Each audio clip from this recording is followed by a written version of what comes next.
그날 환란 후에 즉시 해가 어두워지며 달이 빛을 내지 아니하며 별들이 하늘에서 떨어지며 하늘의 권능들이 흔들리리라. 그때 인자가 징조가 하늘에서 보이겠고 그때 땅의 모든 족속들이 통곡하며 그들이 인자가 구름을 타고 능력과 큰 영광으로 오는 것을 보리라. 그가 큰 나팔 소리와 함께 천사들을 보내리니 그들이 그의 택하신 자들을 하늘 이 끝에서 저 끝까지 사방에서 모으리라. 무화과 나무의 비유를 배우라. 그 가지가 연하여지고 잎사귀를 내면 여름이 가까운 줄 아나니 이와 같이 너희도 이 모든 일을 보거든 인자가 가까이 곧 문 앞에 이른 줄 알라. 내가 진실로 너희에게 말하노니 이 세대가 지나가기 전에 이 일이 다 일어나리라. 다 같이 읽겠습니다. 천지는 없어질지언정 내 말은 없어지지 아니하리라. 아멘. 기도하겠습니다. 주님, 오늘 말씀을 보니 천지가 다 없어져도 주님의 말씀은 없어지지 아니한다라고 말씀을 하십니다. 그런데 절대로 없어지지 않는다고, 변하지 않는다고 하시는 말씀이 뭡니까? 장차 환란이 온다는 것입니다. 하나님, 우리가 왜 이런 하나님의 선하신 뜻을 자꾸 외면합니까? 왜 우리는 자꾸 환란이 오지 않을 수 있다, 이것을 막을 수 있다 말하는 것입니까? 하나님, 환란은 주님이 우리에게 주시는 팔복입니다. 이것을 통하여서 하나님이 하실 일이 반드시 있습니다. 그러니 주님, 미리 그 팔복을 받을 준비를 하게 하여 주시고 그 환란이 감하여지며 그것이 마침내는 구원을 이룰 수 있도록 우리가 단단하게 준비할 수 있도록 은혜를 허락하여 주시옵소서. 주님, 오늘도 주님께서 주시는 이 환란의 의미를 잘 듣겠습니다. 말씀하여 주시옵소서. 예수님의 이름으로 기도드립니다. 아멘. 네, 우리가 오늘 말씀이죠. 그 29절에서 31절까지 말씀을 보시면 이 말씀의 흐름이 굉장히 흥미롭습니다. 여러분이 한번 보세요. 자, 29절 말씀을 보시면 우리 모두가 겪어야 하는 큰 환란이 있다, 이런 말씀을 하시죠. 그런데 여러분, 이 환란을 우리가 분별해야 되는 게, 이 환란은요 불신자가 당하는 환란을 말하는 게 아니에요.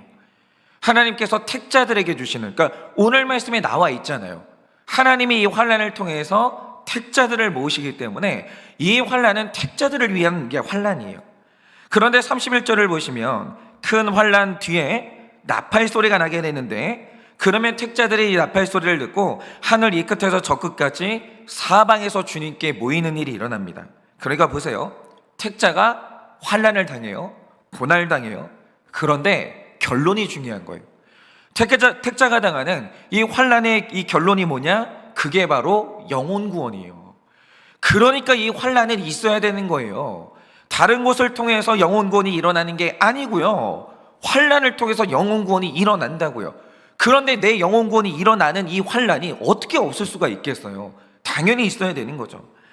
그래서 제가 어제 이 말씀을 묵상하다가 이 구절을 쭉 정리하는 하나의 단어를 생각하게 됐는데, 이게 바로 간증이라는 거죠. 그러니까 우리가 삶에서 하나님이 큰 환란을 주시는 이유가 여러 가지인데, 일단 첫 번째 이유가 뭐냐? 우리 안에 서 있는 멸망에 가증한 것들을 보고 회개할 수 있도록 환란을 주시는 거예요. 그리고 큰 환란이 오면 하나님이 우리가 그 환란에서 벗어날 수 있도록 우리를 높은 산으로 인도하시는데, 저는 이게 성화의 과정이라고 생각하거든요. 그러니까 나에게 오는 이 환란의 첫 번째 이유가 뭐냐? 그건 바로 내 구원을 위해서요. 택자에게 오는 큰 환란은 제일 먼저 그 누구가 아니고요, 큰 환란에서 나를 구원하고 나를 거룩하게 만드는 능력이 되는 거예요. 그런데 내가 큰 환란 가운데서 내가 내 죄를 받고 내가 회개하면서 내가 구원받으면 우리는 그 스토리를 간증이라고 부르는 것인데, 구원받은 택자에게 왜 간증이 필요합니까? 이제부터는 사명으로 가는 거예요.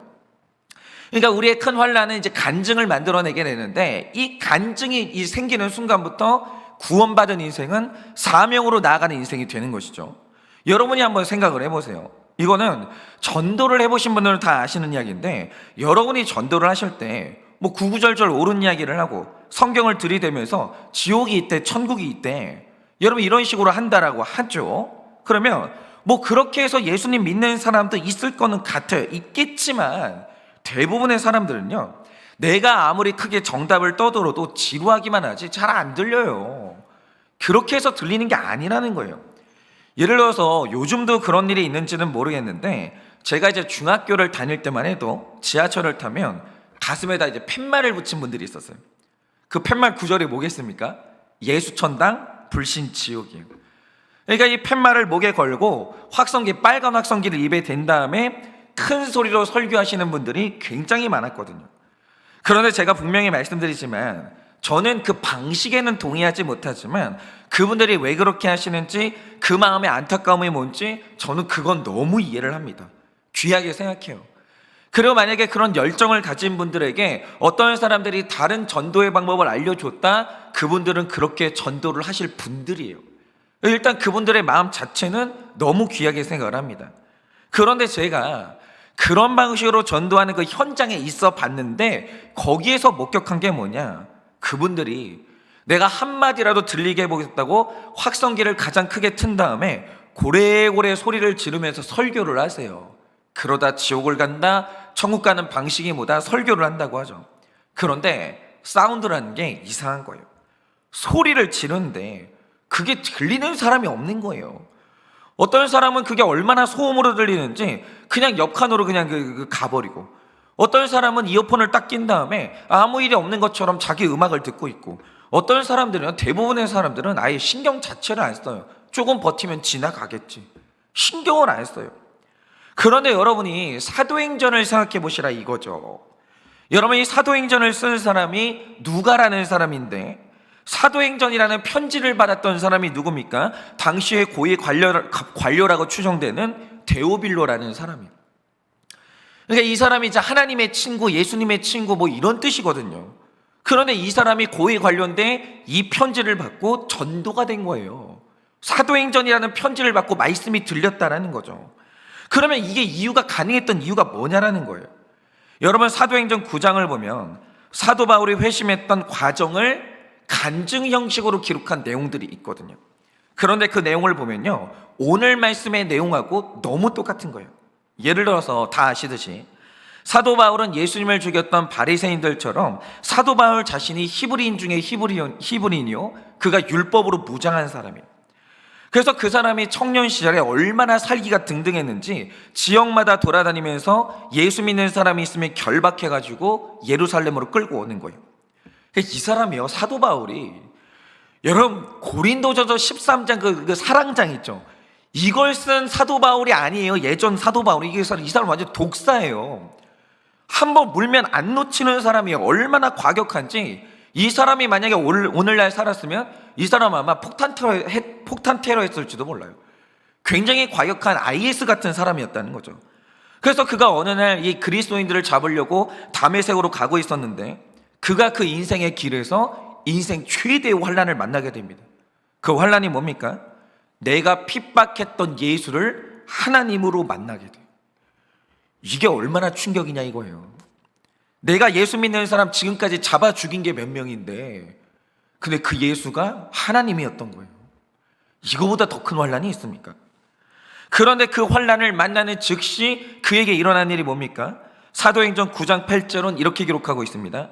사울이 땅에서 일어나 눈을 떴으나 아무것도 보지 못하고 사람의 손에 끌려 다메섹으로 들어갔다, 이렇게 기록하는데 뭐죠? 그가 환난을 만나는 즉시 해가 어두워지면서 달빛도 보지 못하고 별들이 하늘에서 떨어지는데 내 눈에서 빛이 사라진 거예요. 인생이 어두워진 거죠. 그러자 일어난 일이 뭐겠습니까? 이전까지 사도 바울이 믿는 사람을 잡아서 결박하고 다녔는데 이게 그냥 한 게 아니고요, 사도행전 9장 2절을 보면 다메섹 여러 회당에 공문을 보내서 이 일을 했다라는 거예요. 공문을 보냈다고요. 이 말 뜻이 뭐겠습니까? 그가 큰 권능을 가지고 지금까지 그리스도인들 잡아 죽인 거예요. 사적으로 한 게 아니에요. 합법적으로 허락을 받고 공문까지 보내가지고 그 사람들을 합법적으로 죽이고 다녔다는 거죠. 그런데 눈이 보이지 않게 되니까 오늘 말씀처럼 권능이 사라지는 거예요. 여러분, 사람이 환난을 당하잖아요. 그때 제일 먼저 일어나는 일이 뭐냐? 인생에 붙들고 있던 권능이 사라지는 거예요. 힘이 사라지는 거예요. 그게 환난인 거예요. 여러분, 지위를 가졌던 사람은요, 지위가 없어집니다. 똑똑했던 사람은 똑똑함이 사라지는 거예요. 돈이 있던 사람은 돈이 사라지는 거예요. 그게 큰 환난인 거예요. 권능이 사라지는 거죠. 그러니까 이 권능이 사라지니까요, 이제까지 사람을 끌고 가던 사울이요, 사람의 손에 끌려다니는 이 사람이 된 거예요. 그리고 그가 다메섹으로 끌려가게 됩니다. 그리고 사도행전 9장 4절을 보면 그가 사흘 동안 보지도 못하고 먹지도 마시지도 아니했다라고 기록하고 있어요. 그런데 이렇게 내 인생의 해달별이 다 떨어지고 완전히 인생이 바닥으로 떨어졌을 때 오늘 말씀 30절처럼 그의 인생 가운데 인자의 징조가 나타나는, 이때 사도 바울에게 복음을 전해준 사람이 아나니아라는 사람인데 하나님이 그를 부르실 때 어떻게 불렀냐? 환상 중에 그를 불렀어요. 인자의 징조가 보이는 거예요. 그래서 인자의 징조를 가진 아나니아가 사도 바울을 만나게 했는데 이 만남 가운데서 일어나는 일이 뭡니까? 사도행전 9장 18절은 이렇게 기록하고 있어요. 즉시 사울의 눈에서 비늘 같은 것이 벗어져 다시 보게 된지라 일어나 세례를 받고, 이렇게 기록하고 있어요. 그런데 이게 오늘 말씀 30절에 그대로 기록되어 있는 거예요. 뭐라고 말씀하시죠? 인자의 징조가 보일 때 통곡하고 회개하는 자들은 인자가 구름 타고 능력과 큰 영광으로 오는 것을 보리라 라고 하시는 거예요. 보는 거예요. 여러분, 인자의 징조가 나타나면 해달별이 떨어지면서 인생이 어두워졌던 그 사람이요, 살 길이 보이는 거예요. 보이는 거예요. 다시 눈을 뜨는 역사가 일어나는 거예요. 근데 다시 눈을 뜨게 되잖아요. 이전에 내가 보던 세상이 그 세상이 아닌 거예요. 내가 바라보던 인생의 목적이 완전히 달라지게 되고요, 모든 게 다 달라진 거예요. 해석이 달라지는 거예요. 여러분, 그들은요 하나님을 느끼지 않아요. 소문으로 듣는 게 아닙니다. 사도 바울처럼 내가 보게 되는 거예요. 보게 되는 거예요. 그런데 내가 겪은 구원의 간증을 이렇게 데오빌로를 위해서, 다른 사람을 위해서, 이 구원을 위해서 쓸 때 그때 일어나는 일이 뭐겠습니까? 이게 큰 나팔 소리가 되는 거예요. 간증이 그래서 능력인 거예요. 내 인생에 어떻게 죄를 보게 됐고, 그래서 내 인생에 어떤 해달별이 떨어지는 사건이 나타났고, 그 인생의 밑바닥에서 하나님이 나를 어떻게 만나주셨는지, 이게 사도 바울의 간증이거든요. 그런데 내가 예수님 만난, 내가 회개한 그 간증을 할 때 그때 나팔 소리처럼 크게 들리는 거예요. 여러분이 한번 정답 말해보세요. 정답이 들리나? 안 들려요. 여러분이 인생의 자랑거리를 아무리 자랑해보세요. 그게 들리나? 듣는 사람은요 질투만 나요. 오히려 나중에 내가 공격을 당하게 되는 거예요. 간증은 뭐냐? 내가 어떤 죄인인지 깨달았고, 인생의 밑바닥까지 어디까지 떨어져 봤고, 거기서 하나님이 나를 어떻게 구원해 주셨는지, 이 간증의 스토리를 말할 때 바로 그게 구원의 큰 나팔소리가 되는 거예요. 그러면 나의 간증을 통해서 천사들이 일하게 되고, 그러면 택하신 자들이 하늘 이 끝에서 저 끝까지 사방에서 주님께로 모이는 거예요. 간증할 사람이 누구냐고요? 자랑할 사람 말고, 포장할 사람 말고요, 자기 의로움으로 정답을 말하는 사람 말고 간증할 사람 누구냐는 거예요. 천사는요 간증을 퍼다 나르는 거예요. 그러니까 어제 말씀과 오늘 말씀의 주제는 택자가 당하는 큰 환난인데, 어제 말씀에서 환난은 죄 가운데서 일단 나를 구원했어요. 그런데 오늘 말씀으로 딱 넘어오니까 이 환난이 나의 구원의 간증이 될 때 그게 나팔 소리처럼 울려 퍼지면서 다른 사람까지 구원하는 능력이 된다라는 거예요. 그러므로 택자에게 환난은 와야 되는 거예요. 이게 없이 천사가 쓰는 나팔 소리는 가질 수가 없는 거죠. 그래서 제가 이 말씀을 볼 때 제 모습이 보였고, 그래서 오늘은 제가 재간증을 해야 되는 거예요. 자, 일단 제가 이제 스스로를 다 아는 것은 아니지만, 이제 저는 누가 저를 좀 알려줘야 돼요. 그래야 이제 제 안에 이제 제 모습이 완성이 되는 것인데, 어쨌든 최대한 객관적으로 저를 좀 보면, 저는 뭔가를 할 때 기질상 언제나 불꽃이 튀기지 않으면 아무것도 못해요. 그러니까 제가 설교 준비를 할 때도 본문을 읽으면서 저는 계속 기다리는 시간을 가져요. 본문을 읽으면서. 그런데 이 기다림의 시간이 뭘 기다리는 시간이냐면, 말씀을 보다가 저는 불꽃이 튀겨야 돼요. 가슴이 뜨거워져야 돼요. 그래야 설교문이 써지는 것이지, 제 마음을 뜨겁게 하는 그 불꽃이 튀겨지지 않으면 설교 작성 자체가 저는 안 돼요. 이렇게 저는 기질상 저를 움직이는 힘 자체가 불꽃이기 때문에, 저는 설교를 할 때도 뜨거운 게 있고, 대화를 할 때도 뜨거운 게 있고, 목회의 아이디어를 짜도 뭔가 반짝거리는 불꽃이 있어야 아이디어가 나오는 거예요.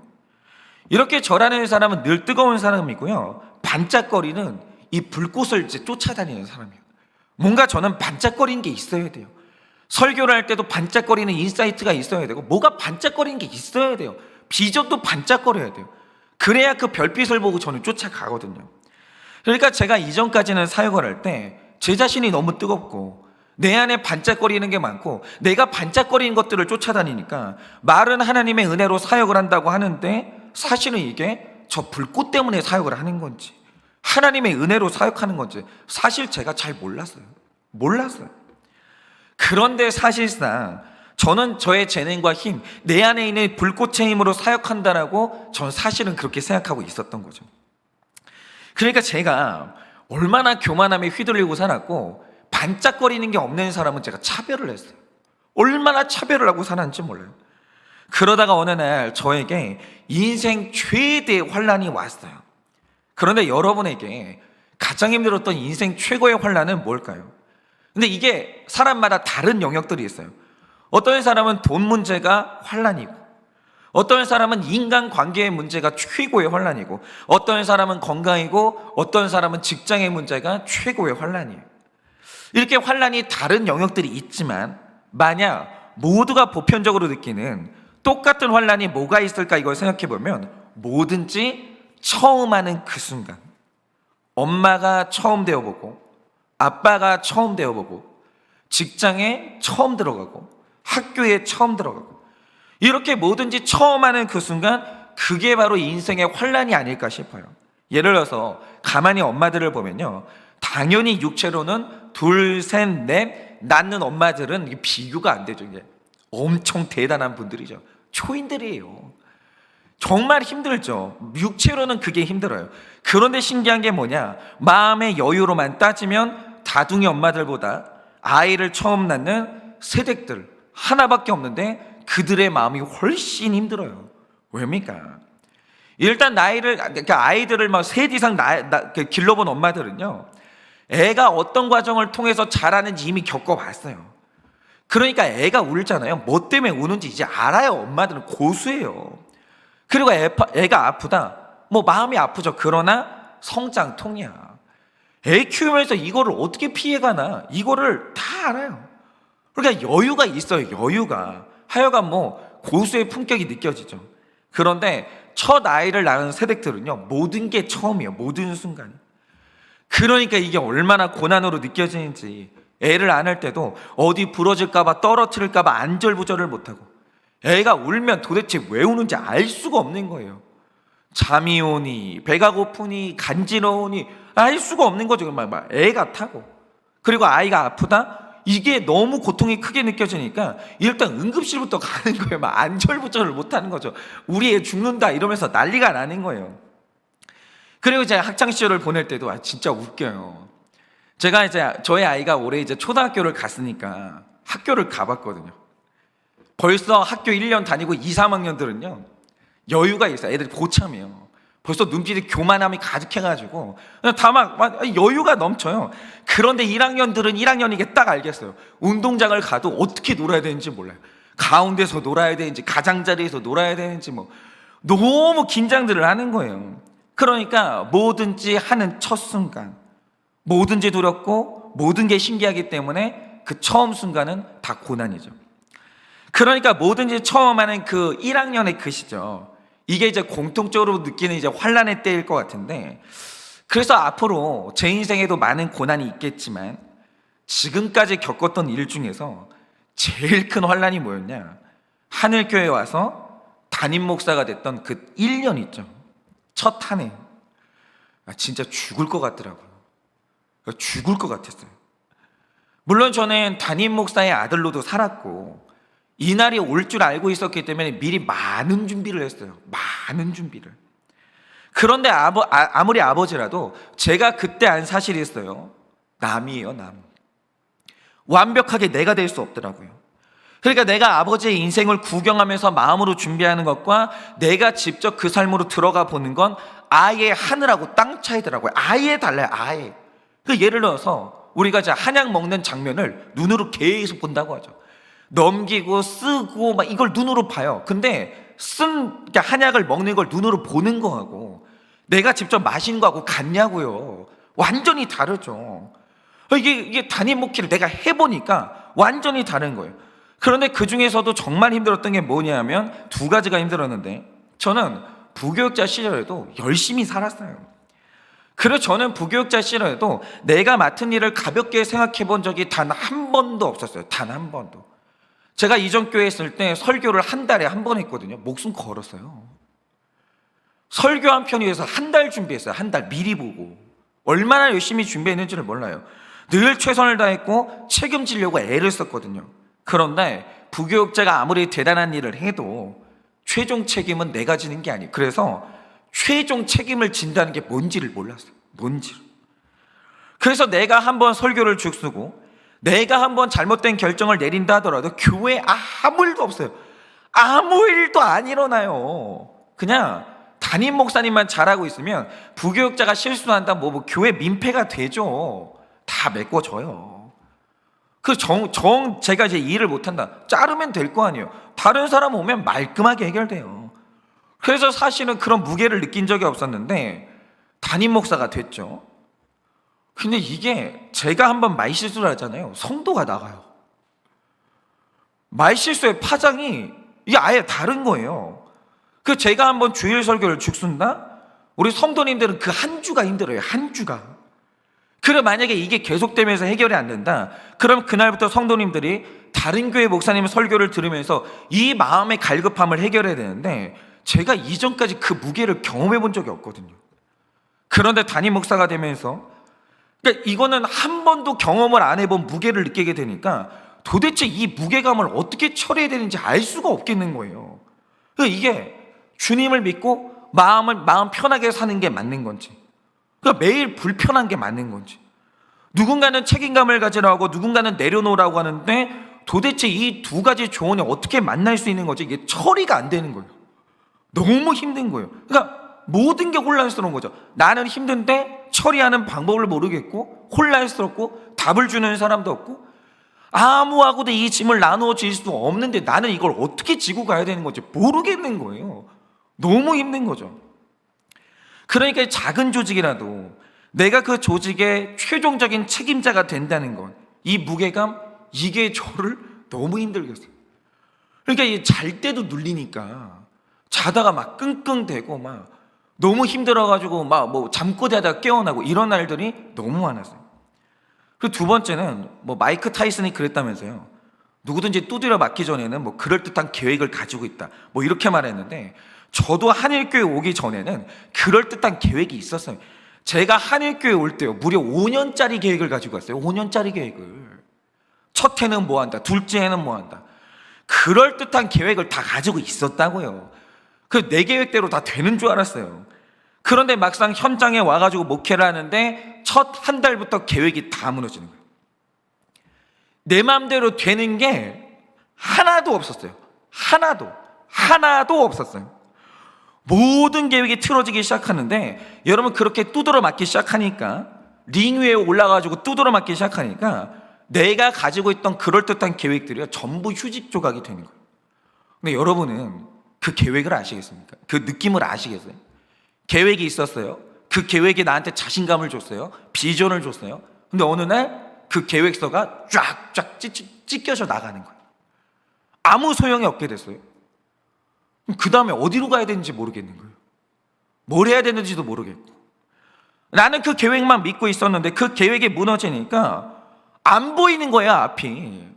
멘붕이 오더라고요, 멘붕이. 어떡하지? 뭐 해야 되지? 알려주는 사람도 없고 뭐 모르겠는 거예요. 그래서 제가 생전 겪어보지도 못한 공황 발작 증세까지 왔었는데, 어쨌든 담임 목회 1년이 저에게 엄청난 환란이 됐어요. 그런데 사람한테 환란이 오니까 제일 먼저 일어난 일이 뭔지 아십니까? 사실 저는 기질 자체가 너무 유쾌한 사람이기 때문에 제 마음에는 해처럼 빛나는 유쾌함이 있어요. 그거를 누른 사람이 없었어요. 그러니까 저희 아버지가 밥상머리에서 떠드는 거 진짜 싫어하거든요. 그래가지고 저희 집의 모든 식구들이 다 거기에 눌렸는데 유일하게 제 떠드는 걸 막지 못한 사람이 누구냐? 그게 저예요, 저. 우리 아버지가 유일하게 막지 못한 사람. 저희 아버지가 맨날 했던 말씀이 이거였어요. 방정아, 입 다물라고. 어떻게 제어가 안 되는 거예요. 나는 밥상머리에서 재밌게 얘기하는 게 너무 좋거든요. 저는 이런 유쾌함이 있는 사람이에요. 밝게 빛나는 유쾌함이 있는 거죠. 그런데 환란이 오니까요, 그게 없어지는 거예요. 해가 어두워지는 거예요. 그러니까 제가 사람이 어두워지면서 우울해지는데 일단 우울함이 오는 저는요 끔찍한 사람으로 변하더라고요. 저는 이전에 늘 유쾌한 사람이니까 유쾌함이 없는 저를 본 적이 없었거든요. 그래서 제가 우울해지니까요 우울함이 찾아온 나는 완전히 다른 사람이에요. 일단 열등감이 사람 뒤집어 놓고요 작은 일에도 폭발할 정도로 예민해지고 내가 너무 힘드니까 심지어 딸이 보기가 싫은 거예요. 딸이. 내가 이기적인 인간이 되더라고요. 그래서 제가 지금 제 딸을 되게 사랑하는데 이거는 원래 제 본 모습이 아니에요. 하나님이 저로 하여금 행복하게 살 수 있도록 은혜 주시니까 그 여유 때문에 딸도 사랑할 여유가 있는 거지 그 여유가 사라진 저 자신을 봤다니까요. 저는 저밖에 몰라요. 저라는 인간 안에서 여유가 사라지는 순간 저는 다 놓고 도망가는 사람이에요. 아무것도 없는 거예요. 그런데 제 마음이 우울해지면서 어두워지니까 제 안에 빛나고 있던 자신감의 달빛이 사라지고 내 안에서 늘 반짝거렸던 아이디어의 별빛이 사라지고 모든 게 사라진 거예요. 모든 반짝거리던 게 다 사라진 거예요. 다. 그러면서 의욕이라는 권능이 땅에 떨어지는 거예요. 그래서 진짜 이렇게 죽고 싶더라고요. 이렇게 1년을 어떻게 버티나 2년은 어떻게 버티나 죽고 싶더라고요. 그래서 그때는요 딱 하나 남아있는 거, 그러니까 모든 게 다 사라지니까, 계획이 다 사라지니까 뭘 해야 되는지는 알 수가 없고 그때는 할 수 있는 게 딱 하나 남아있었는데 그게 설교밖에 없었어요. 성경은 읽고 설교 시간은 돌아오고 그러니까 이거 말고는 뭘 해야 될지를 모르겠더라고요. 그래서 설교를 했죠. 그래서 죽지도 못하고 설교만 했어요. 설교만. 근데 제가 그때부터 신기한 일이 일어났는데 그게 뭐냐, 사실 저는 1년 차 때 제가 2년을 못 버티고 도망갈 거라고 생각했어요. 그런 이제 느낌이 왔거든요. 아, 내가 2년을 못 버티겠다. 이런 우울함 가지고 나 살 수가 없다. 그런 생각을 하고 완전히 모든 해달별이 떨어져가지고 어둠 가운데 살고 있었는데, 그래서 제가 이제 홈페이지를 이제 만들어야 되니까 홈페이지를 만들었죠. 만들다 보니까 우연치 않게 유튜브라는 게 있다는 걸 알게 됐어요. 그래서 그냥 뭐 해야 되니까 홈페이지에서 유튜브랑 연동된 홈페이지 업체를 고르게 된 거예요. 그럼 어쩔 수 없이 유튜브에 설교를 올리게 됐죠. 근데 이상한 게 뭐냐면 자고 일어나요. 구독자 수가 5명씩 늘어나요. 어떨 땐 10명씩 늘어나 있고, 누가 구독하나 이거를 도대체 누구, 알 수는 없고 지금도 몰라요. 지금도 저희 교회 성도님들 말고는 이 설교를 듣는 분들 만나본 적도 없어요. 누군지도 몰라요. 가끔 뭐 감사하다, 고맙다, 뭐 잘하고 있다 연락 오는 분들 빼고는. 근데 그분들도 누군지는 몰라요. 성함만 알고 있고. 그때도 누가 구독하나, 그 날마다가 신기했는데 뭐 이러다 말겠지 그러고 그냥 설교를 했죠. 근데 이게 하루도 안 멈추는 거예요. 듣는 사람의 숫자가 늘어나는 게 단 하루도 멈춘 적이 없었어요. 늘 10명이 늘거나 5명이 늘거나 늘고 이게 멈추지 않고 성장을 하니까 거기에서 이게 바로 하나님이 나에게 보여주시는 인자의 징조라는 걸 알겠더라고요. 이게 징조구나. 현성아, 내가 왜 모든 너의 계획을 무너뜨렸겠어? 네가 가야 될 길이 여기야. 내가 말씀이라는 이 길을 보여주려고 다른 길을 다 막은 거야. 이거 보여주려고. 이렇게 제가 어디로 가야 되는지 이 모든 어두움 순간에 그 징조 하나가 보이더라고요. 내가 집중해야 될 그 한 가지. 그래서 제가 지금도 진짜 평생 잊지 않고 기억해야 될 게 뭐냐면, 제가 1년 차 때 모든 게 미숙하고 그때 저는 어두웠어요. 제가 무슨 밝게 설교를 했겠어요. 너무 우울하게 설교를 했거든요.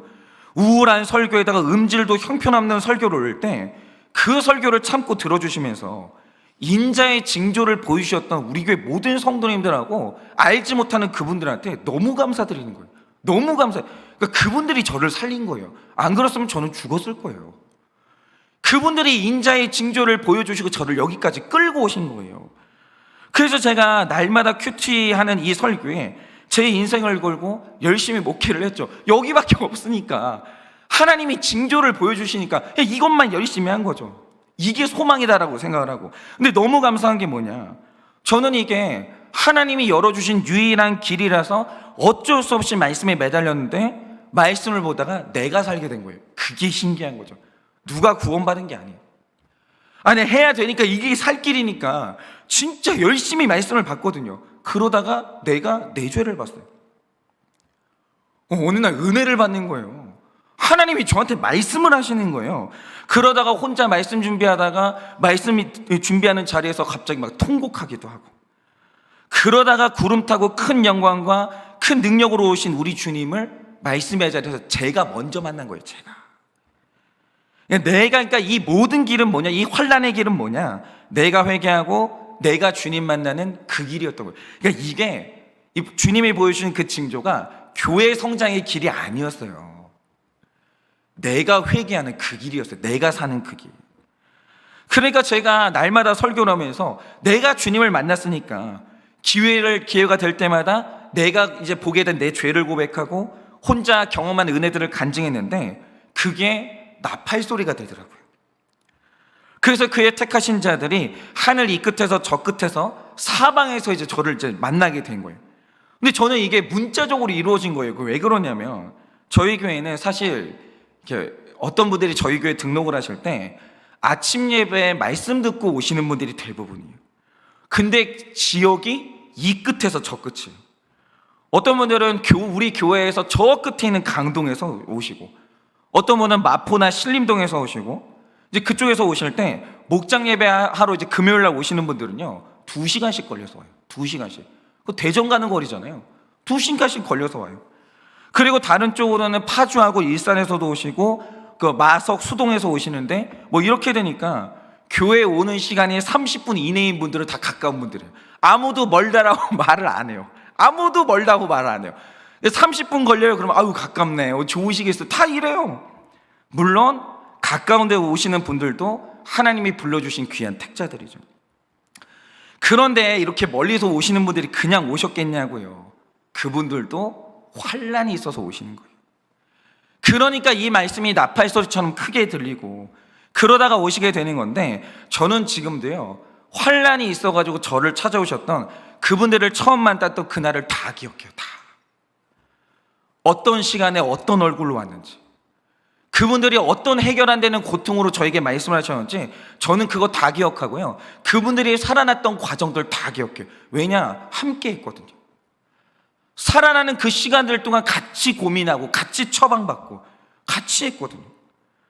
그래서 환난을 당한 사람들을 이제 살려고 이제 모여가지고 열심히 말씀을 묵상하다 보니까 공동체 하나가 이루어져 있었고, 그래서 이제는 그분들이 살아나니까 자기 간증을 이제 나팔을 불면서 다른 사람을 살리는 사역들을 하고 있는 거예요. 그러니까 여러분, 왜 환난이 약해요? 왜 환난이 약해요? 왜 택자한테 환난이 없어야 돼요? 저는 그렇게 생각 안 해요. 환난이 어떻게 나를 살렸고 남을 살리는지 이거를 경험한 사람들, 이걸 경험하면요 환난이 약하다고 말할 수가 없는 거예요. 환난은 있어야 돼요. 환난이 팔복이에요. 환난 없잖아요. 말씀도 안 들리고 변화도 안 되고 성화도 안 되고 구원도 못 받는 거예요. 환난은요 좋은 건 아니에요. 선한 거예요. 반드시 그러합니다. 여러분, 바로 이거죠. 여러분, 왜 하나님이 택자들에게 환난을 주시겠어요? 일단 환난이 그게 나를 구원해요. 나를 회개의 자리로 이끕니다. 그 환난 때문에 말씀을 열려서 성화가 이루어지는 거예요. 그런데 여기까지 이루어지면 그게 바로 구원의 간증이 되고 스토리가 되거든요. 그런데 내가 입을 열어서 나의 구원받은 간증을 하는 순간 바로 그게 나팔 소리가 되는 거예요. 천사가 그걸 물어 나르기 시작하는 거예요. 사람들한테 이것 좀 들어보라고, 이것 좀 들어보라고, 예수님이 이 사람 살린 이 이야기 좀 들어보라고. 그러면서 천사가 퍼다 나르기 시작하는 거예요. 그러면 사람들이 하늘 이 끝 저 끝에서 사방에서 모으게 되는 거죠. 그러니 권면드리기를, 여러분, 환난 준비하세요. 내가 구원받고 남을 구원시키려면요 환난은 있어야 되는 거예요. 그 환난을 잘 겪으세요. 함부로 피하지 마세요. 잘 겪으세요. 그런데 제가 요즘 마음에 사로잡힌 게 있어서 계속 말씀드리는데, 지금 하나님이 우리에게 자발적으로 이제 참여하기 원하시는 이 환난이 뭐냐? 저는 이게 특세라고 생각해요. 주일날 또 말씀드려야 되는데 제가 원래 이런 사람이 아니에요. 뭐 이런 거 가지고 성도님들 막 부담드리고 이런 사람 아니거든요. 어쩌겠어요. 하나님이 너무 강하게 사로잡으시는데 뭐 이래요. 아무리 멀리 있어도 뭐 이래요? 모여가지고 뭐 할진 저도 몰라요. 하나님이 뭐 하실지는. 뭐 이래요? 자발적인 고난 속으로 들어오네요. 제가 예전에 특세 가지고 이렇게 해본 적이 없거든요. 그런데 이런 마음을 주시는 걸 보면 이 특세 때 뭘 하시려는지는 모르겠어요. 그러나 자발적으로 참여하는 환난, 그리고 하나님이 주시는 환난, 이걸 잘 감당하시기를 바라요. 그래서 결국 여러분 손에 사람 살리는 구원의 나팔 소리를 하나씩은 가지고 있는, 그래서 사람 살리는 여러분 되시기를 예수님의 이름으로 축원을 드립니다. 이 시간에 제가 기도하고 축도함으로 마치겠습니다. 기도하겠습니다. 하나님,